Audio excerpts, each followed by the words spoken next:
On Tuesday, David Brooks, the faux conservative columnist for the New York Times, and a columnist so ensconced in wry analysis of the American upper middle class that he seems to have completely lost touch with reality, penned a pretty condescending column, aren't they all, about how upper middle class Americans have created their own society. Brooks's thesis, quote, "Over the past generation, members of the college-educated class have become amazingly good at making sure their children retain the privileged status. They've also become devastatingly good at making sure the children of other classes have limited chances to join their ranks."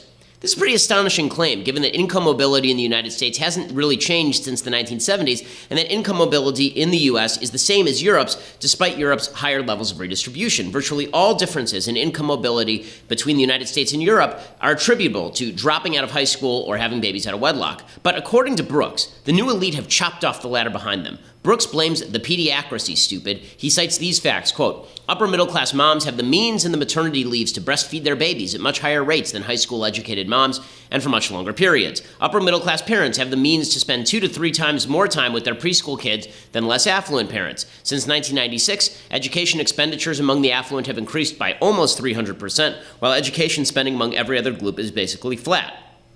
Yes, it turns out that making more money does accord your children extra benefits. But that doesn't mean that you are responsible for shutting off someone else's path to success. According to Brooks, however, the upper middle class has now become exclusionary. How so? First, Brooks cites zoning laws in college admissions. Fair game for talk of bending rules in favor of the upper middle class, although it's important to note that the vast majority of high school graduates in the United States now go to college, 66% as of 2013, including 46% of graduates from low-income families. But then Brooks gets weird. He goes after what he calls informal social barriers that segregate the lower 80%. Here is his best example, quote, "Recently, I took a friend with only a high school degree to lunch. Insensitively, I led her into a gourmet sandwich shop. Suddenly, I saw her face freeze up as she was confronted with sandwiches named Padrino and Pomodoro, and ingredients like sopressata, capriccioli, and striata baguette. I quickly asked her if she wanted to go somewhere else, and she anxiously nodded yes, and we ate Mexican." This is idiotic. Did Brooks seek to make his friend feel stupid? Did he mean to suggest that his friend was not welcome? Or did he just want a gourmet sandwich? Attributing malice to people's preferences is as nasty as excluding people through selection of hoity-toity restaurants. But Brooks continues, "To feel at home in opportunity-rich areas, you've got to understand the right bar A techniques, sport the right baby carrier, have the right podcast, food truck, tea, wine, and Pilates taste, not to mention the right attitudes about David Foster Wallace, child-rearing, gender norms, and intersectionality. Status rules are partly about collusion, about attracting educated people to your circle, tightening the bonds between you and erecting shields against everyone else. We in the educated class have created barriers to mobility that are more devastating for being invisible. The rest of America can't name them, can't understand them. They just know they're there." No. We have not created informal barriers to mobility. We associate with people who think like us. This is just as true for the Shishi yoga instructor moving to Lubbock as it is for a Lubbock kid moving to Hollywood. But to pretend that the habits of the upper middle class in Texas are the same as the habits of the upper middle class in Massachusetts is stupid and ignorant. Brooks's column is just another way to suggest that low-income Americans have insuperable barriers to success in America, and those barriers can be found in sandwich choices, not merely the institutional obstacles we can identify and tackle. In his column, Brooks actually contributes to a far greater barrier to success in America than cultural striation. He contributes to an unearned sense of victimhood, when the best option would be to encourage people to make solid life choices rather than lamenting their ignorance about sopressata. For the record, I have no idea what the hell sopressata is because I keep kosher, so there's a cultural barrier all to yourself. I'm Ben Shapiro. This is The Ben Shapiro Show.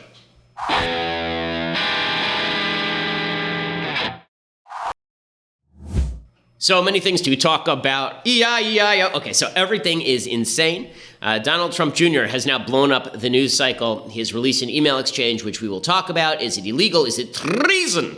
So obviously, Tim Kaine, the senator from Virginia, he's already out front saying that this is treason. We'll discuss whether indeed Donald Trump Jr. will be executed or whether, in fact, the Democrats are going a little too far. We'll discuss the facts here. They are not great for Donald Trump Jr., but we'll talk about all of that. Plus, I have a huge announcement coming up in about 30 seconds. But first, I want to say thank you to our friends over at Birch Gold. So, if you're looking at the stock market, which took a dive today, and you're thinking, I wish I had some of my money in precious metals, that's because you're smart. You should have some of your money in precious metals. I have some of my money in precious metals. It's a great hedge against inflation, against stock market volatility, against volatility in the real estate market.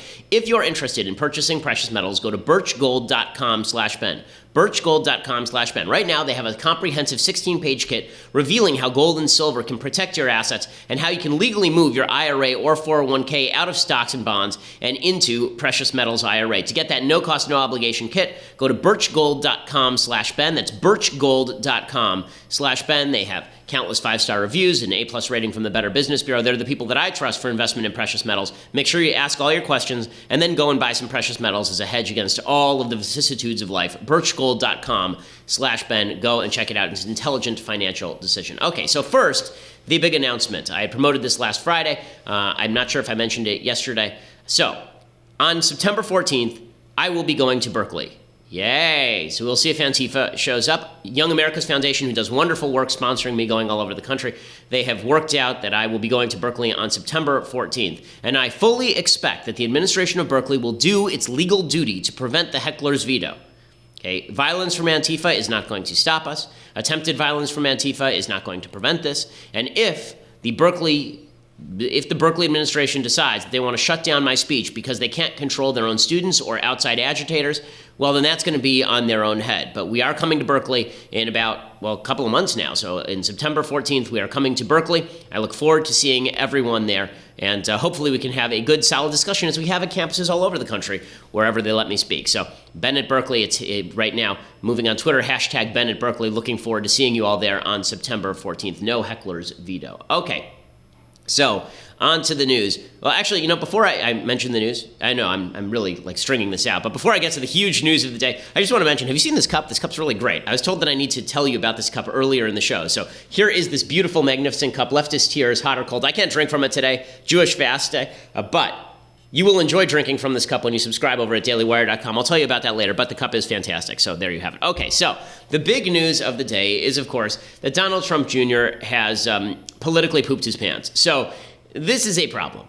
So as we discussed yesterday, there was a story from the New York Times that said that there was a meeting between Donald Trump Jr. and Paul Manafort and Jared Kushner and a Russian-connected lawyer named Natalia Veselnitskaya, which is an appropriately Russian name, and I said that there were open questions about this. There's a story that came out from the Times, also a follow-on story that says that Trump knew that she was an agent for the Russian government. There was an email exchange containing that information, and that had not yet been confirmed, so I was a little bit skeptical of that information until we actually saw the emails. And yesterday, the media decided that they were going to go nuts over this in lieu of seeing the emails. They were going to suggest that the meeting itself was criminal no matter what. There were some open questions. Number one, was this woman, Veselnitskaya, actually a Russian agent? Number two, did Trump Jr. know that she was a Russian agent? Number three, did he attempt to get information from her about Hillary Clinton? And finally, number four, is that actual collusion? And number five, I guess, is it illegal? So we're going to go through all of those questions. First, the media and the left decided immediately that this was, in fact, criminal and it was collusion. John Podesta, who has the most at stake here, because if he can claim that the Russians won the election for Trump, then he looks less like a dope because he ran Hillary's idiotic campaign last year. He says this is starting to smell like collusion. This is yesterday, before the new revelations came out, which we'll talk about in just a second. It's drip, drip, drip. But we keep learning more information. The story keeps changing.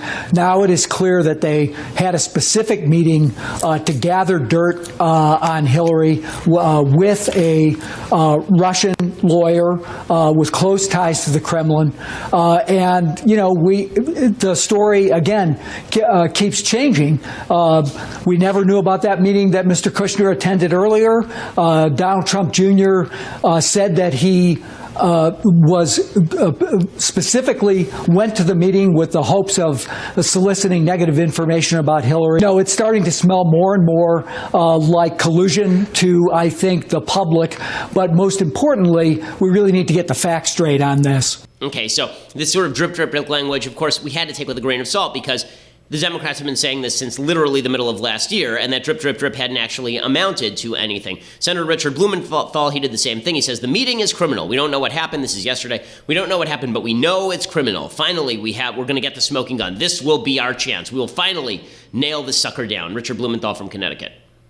This meeting, and most especially Donald Trump Jr.'s clear acknowledgement of the reason for it, is bombshell evidence of conspiracy and criminal intent, because he went to that meeting for a purpose, and that purpose was seeking dirt on Hillary Clinton, potentially in violation of the law. What statute would that be? And that would be 18 United States Code 1030, which is the Computer Fraud and Abuse Act, among other statutes. There are a variety of other statutes that might be covered. But an agreement to violate the law, even if somebody doesn't know all the actions are going to be taken, is a conspiracy. And the law Okay, so what you Blumenthal cannot- is saying here is not true. Okay, the legal provision that he just cited is really inapplicable. The idea that this was absolutely collusion, from what we know, is that no information was actually passed and there was no actual collusion. It was quote-unquote attempted collusion, if anything. Okay, so we didn't even know that as late as yesterday. And then we finally get this email exchange. So the New York Times is about to break a story on Donald Trump Jr.'s emails, and we're finally going to get the full story. And that's when Donald Trump Jr. makes the genius move of revealing all of the emails himself. He reveals all of the emails himself, and they are not good. So we are going to go through them, and I'm going to explain what exactly is happening here. So first, I want to introduce you to a man named Rob Goldstone. So Rob Goldstone was apparently an agent who was involved with one of the sponsors, a Russian family that's connected to the Russian government and to Trump originally. That family was one of the co-partners or sponsors of the 2013 Miss Universe contest over in Moscow, and Rob Goldstone was the agent for those people. That's how he got to know Trump Jr. and the Trump family. I first want to introduce you to Rob Goldstone, who is the go-between here, because honestly, if you're going to have a collusion scandal, it has to be done in the most ridiculous, stupid possible way. Now, this would be clip 14. Meet Rob Goldstone, the clever go-between in this collusion scandal. This ship made me think of my childhood and my favourite cartoon, it wasn't a cartoon, whatever it was, children's TV character, Andy Pandy. I shall now act out an episode of Andy Pandy. This is how it began. Andy Pandy's coming to town, la la la la la la. Andy Pandy's almost there, la la la la la. Hello, Andy Pandy. Can you see Ted? Where's Teddy? I can't. And there it is, the nefarious criminal mastermind at the nexus of Putin and Trump. We have finally discovered him. Okay, so Rob Goldstone contacts Donald Jr. Okay, this is June 3rd, 2016, just days before Trump is going to lock up the nomination effectively. And here's what Rob Goldstone writes, okay? And this is what Donald Trump Jr. tweeted this out today himself, which I guess is that, I mean, I'm just thinking of the meme of that black dude going like this, right? Like you can't be implicated for something bad if you expose yourself. So here's the actual email from Rob Goldstone. It says, "Good morning. Emin just called." Emin is the guy who was a co-investor with Trump in the 2013 Miss Universe contest. "Emin just called and asked me to contact you with something very interesting. The Crown Prosecutor of Russia just met with his father Aras this morning, and in their meeting offered to provide the Trump campaign with some official documents and information that would incriminate Hillary and her dealings with Russia and would be very useful to your father. This is obviously very high level and sensitive, but is part of Russia's and its government's support for Mr. Trump." Let me repeat that. Part of Russia's and its government's support for Mr. Trump, helped along by Aras and Emin. What do you think is the best way to handle this information? And would you be able to speak to Emin about it directly? I can also send this info to your father via Rona, but it is ultra sensitive, so I wanted to send to you first. Best, Rob Goldstone. So, there are a few problems with this particular email that, again, Donald Trump Jr. himself released today. Problem number one, this is openly stating that the meeting was based on the notion that the Russian government was going to provide information to the Trump campaign. Number two, it openly says that this was going to be part of Russia and its government's support for Mr. Trump. Third, the email explicitly says that if we don't go to you, then we can just go right around you to Donald Trump Sr., right? The implication being that maybe they have some sort of connection to Donald Trump Sr., or at least could get some connection to Donald Trump Sr. Trump Jr. writes back, "Thanks, Rob, I appreciate that. I'm on the road at the moment, but perhaps I just speak to Emin first. Seems we have some time, and if it's what you say, I love it, especially later in the summer. Like, we can drop the information later in the summer. Could we do a call first thing next week when I am back? Best done." Okay, so assume for a second that Donald Trump Jr. is just a dope, right? Okay, so he's just a dope, and he doesn't know any better, and he figures, okay, people gather information from all sorts of sources all the time. In fact, there's a story last year that the Ukrainian government was meeting with surrogates of Hillary Clinton in order to provide them information about Trump and Russia. So the idea that foreign actors have no influence over American elections is just not true. The Daily Caller's Peter Hasson reported that yesterday. He pointed us to this Politico link where they talked about this last year at the time. So let's assume that Don Jr. is thinking the same thing. Okay, I'm just going to go gather information. He then goes to Manafort, who should know better, and Jared Kushner, and all three of them meet. But they're meeting with the notion that this is going to be some sort of Russian government source. The email exchange continues.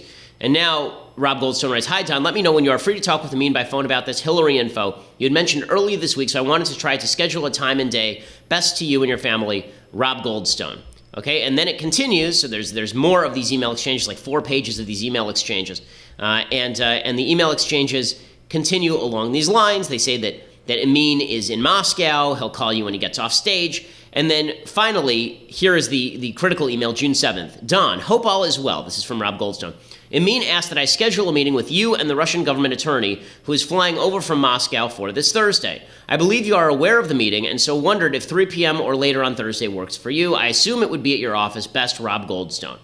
Okay, now the key phrase there is the Russian government attorney. So now I need to show you tape of the Russian government attorney, okay, this Natalia Veselnitskaya lady. So we've already met the go-between, Andy Pandy. Now we're about to meet Natasha from Natasha and Boris. She is an attorney who clearly has links to the Russian government, but she was on NBC News crying about how she feels betrayed and talking about Trump Jr. and says she doesn't actually work for the Russian government. They had the impression, it appears, that they were going to be told some information that you had about the DNC. How did they get that impression? It's quite possible that maybe they were looking for such information. They wanted it so badly. And this morning, she denies claims she is connected to a Russian government effort to aid Donald Trump's presidency. Have you ever worked for the Russian government? Do you have connections to the Russian government? No.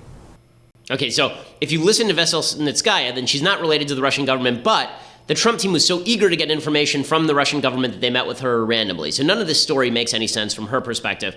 She is clearly pretty closely linked with the Russian government. She works closely with the Russian government, has represented state-owned businesses and a senior government official's son. She is what they call a cutout, meaning that she's somebody who has deniable links with Russia, but is pretty clearly associated with Russia. Okay, so what is the upshot of all of this? Is it illegal? Is Donald Trump Jr. going to be executed for treason, as Tim Kaine ridiculously suggested today? Does it matter? Is there more to follow? We'll talk about all that in just a second. But first, I want to say thank you to our sponsors over at Mack Weldon. So, Mack Weldon is better than whatever you are wearing right now. They are the most comfortable underwear, socks, shoes, shirts, undershirts, hoodies, sweatpants.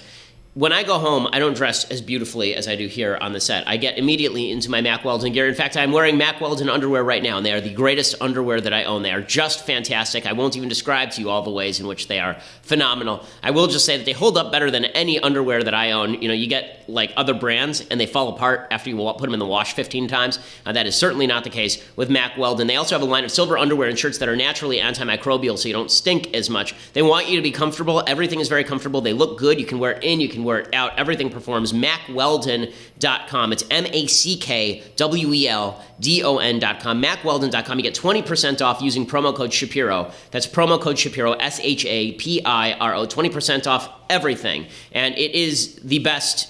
It is the best in the business. I mean, if you want comfortable underwear and socks and shirts and undershirts, there's nothing better than slipping on comfortable clothing and when you're hanging around the house or when you're going out. And Mack Weldon does it with style. Again, it's MackWeldon.com, 20% off using promo code Shapiro. That's Shapiro.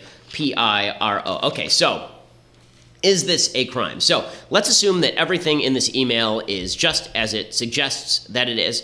And let's talk about whether this is illegal or not. So Jonathan Turley, who's a professor over at George Washington University School of Law, he was talking about this yesterday, and the assumption, which was confirmed this morning, that Trump Jr. met with the Russians knowing that they were the Russians and that he was attempting to get information, he says even if that's the case, this is not necessarily illegal. I think he's right. Here's his analysis.